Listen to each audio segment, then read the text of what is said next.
৬ December এই তারিখটা নিয়ে মানুষের মনে অনেক আতঙ্ক কাজ করছে। কেউ বলছে ঢাকা শহর ধ্বংস হয়ে যেতে পারে, আবার কেউ বলছে প্রায় ১ কোটি মানুষের জীবন সংকটাপন্ন অবস্থায় চলে যাবে। আসলেই কি ৬ ডিসেম্বর বাংলাদেশ থমকে যাবে? চলুন জানা যাক বিস্তারিত। গত কয়েক সপ্তাহ ধরে দেশের মানুষ ঘুমাতে পারছে না। ফেসবুকে স্ক্রল করলেই চোখে ভেসে ওঠে একটাই তারিখ, ৬ ডিসেম্বর ২০২৫।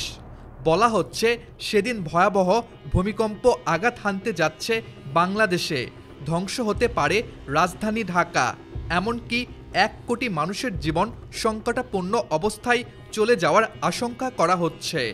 আর পোস্টগুলোকে আরও বিশ্বাসযোগ্য করতে যোগ করা হচ্ছে গ্রহ নক্ষত্রের হিসাব, পূর্ণিমা, বৃহস্পতির বক্রী গতি, রাশিচক্র, কত কিছু।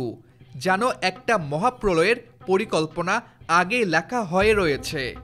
কিন্তু প্রশ্ন হলো, সত্যিই কি ৬ ডিসেম্বরই সেই দিন?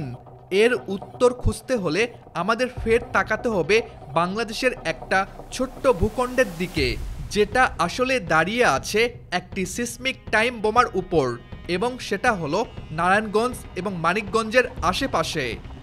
আসলে বাংলাদেশ অবস্থান করছে ৩টি সক্রিয় টেকটনিক প্লেটের উপর, যেখানে ইন্ডিয়ান, ইউরেশিয়ান এবং বার্মিস এই ৩টি প্লেট একই জায়গায়।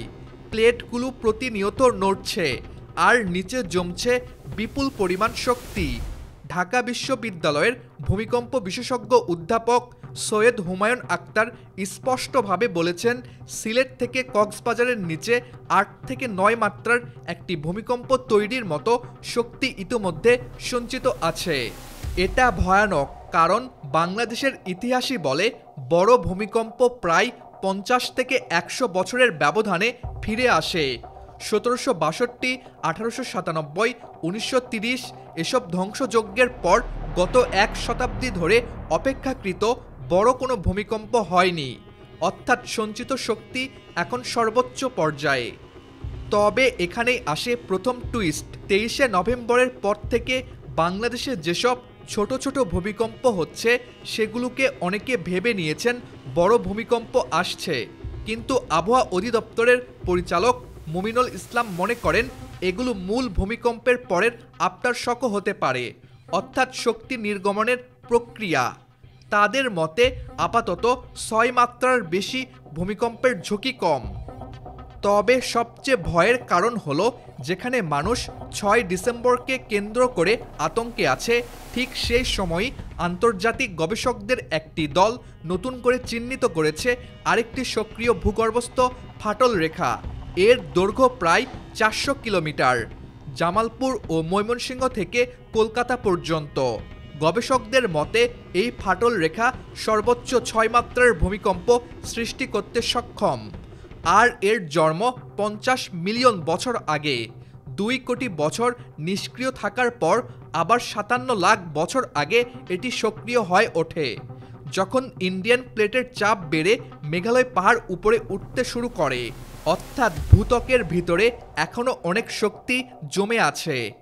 এই নতুন ফাটলের সাথে যুক্ত রয়েছে বাংলার ইতিহাসের দুটি বড় ভূমিকম্প। ১৮৮৫ সালের বেঙ্গল আর্থকোয়েক, যার উৎপত্তিস্থল ছিল মানিকগঞ্জ, আর ১৯২৩ সালের ময়মনসিংহ কিশোরগঞ্জের ভূমিকম্প, যা ইউএসজিএস এর নথিতে প্রায় ৭ মাত্রার ভূমিকম্প হিসেবে লিপিবদ্ধ রয়েছে। এখন প্রশ্ন হলো, যদি এত গবেষণা থাকে তাহলে বিজ্ঞানীরা কি সত্যিই ৬ ডিসেম্বরের মতো নির্দিষ্ট দিন বলে দিতে পারেন? উত্তর না, একেবারেই না। যুক্তরাষ্ট্রের ভূতাত্ত্বিক জরিপ সংস্থা ইউএসজিএস পরিষ্কারভাবে বলেছে, একটি ভূমিকম্পের সময়, স্থান এবং মাত্রা আগেভাবে সঠিকভাবে বলা এখনও পৃথিবীর কোনো প্রযুক্তির পক্ষে সম্ভব নয়। উন্নত দেশ আমেরিকাতেও পারে না। তারা সর্বোচ্চ কয়েক সেকেন্ড আগে সতর্কবার্তা দেওয়ার প্রযুক্তি তৈরি করেছে। এটাই শেষ সীমা। বলা বাহুল্য, এটার নিয়ন্ত্রণ সম্পূর্ণ আল্লাহ তাআলার হাতে। অর্থাৎ নির্দিষ্ট করে দিন, তারিখ কিংবা ভূমিকম্পের স্থান কারো পক্ষে কখনোই বলা সম্ভব নয়। সবই শুধু ধারণা, অর্থাৎ হতে পারে এমন। সব মিলিয়ে গ্রহ নক্ষত্র দেখে ভূমিকম্প হবে এ ধারণা পুরোপুরি গুজব। 6 ডিসেম্বরকে কেন্দ্র করে ছড়ানো আতঙ্ক গুজব ছাড়া আর কিছুই নয়। তবে এটি গুজব ও মিথ্যা হলেও ঝুঁকি কিন্তু সত্যি। মানে ঢাকায় বড় ভূমিকম্পের ঝুঁকি আছে।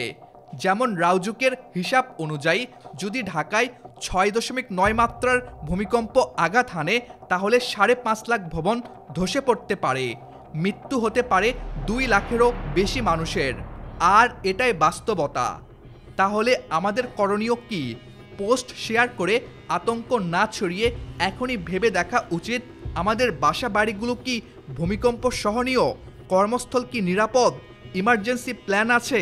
অন্য দেশে যেখানে প্রস্তুতি জীবন বাঁচায় সেখানে আমাদের অপ্রস্তুতি মৃত্যু ডেকে আনে। 6 ডিসেম্বর কোনো ভবিষ্যৎবাণীর দিন নয়, কিন্তু বাংলাদেশে বড় ভূমিকম্পের সম্ভাবনা বাস্তব। যে কোনো দিন যে কোনো সময় হতে পারে। আতঙ্ক নয়, প্রস্তুতি, এইটাই এখন সবচেয়ে বড় অস্ত্র।